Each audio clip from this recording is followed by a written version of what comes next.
I should get my videos started, I guess. I promise you that I'll get the Unit 8 videos out at some time as well. Alright, so pretty much the problem here essentially gives us this table with discrete random variable, big X, and with the probability distribution table as well as follows.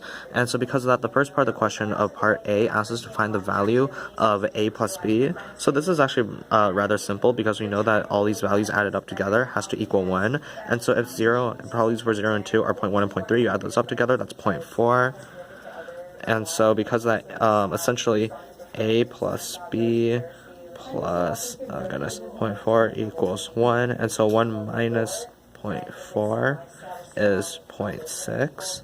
So because of that, for part A, we know that A plus B equals 0.6.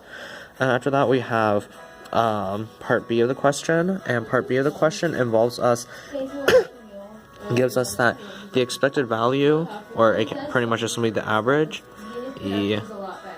X is 1.5. And so because of that, from this, in order to determine that, it wants us to figure out what A and B are. So we can end up setting this up as a system of equations, because we already know that A plus B equals 0.6. And not only that though, but we know from here that essentially 1 times A plus 2 times 0.3, which is 0.6, plus 3 times B is 1.5, right? And so because we already have a 0.6 over here, so we remove that, so that's 0.9.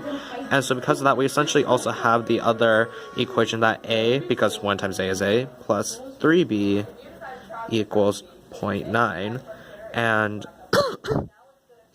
with that, you just only have to solve this like a system of equations. We turn this entire thing into negative, and so A minus A is 0, 3B minus B is 2B, and then 0.9 minus 0.6 is 0.3.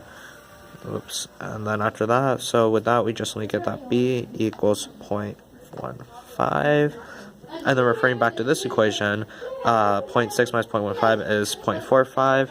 And so because that for part B, we get that A equals 0.45, and then B equals 0.15. And that is problem 1.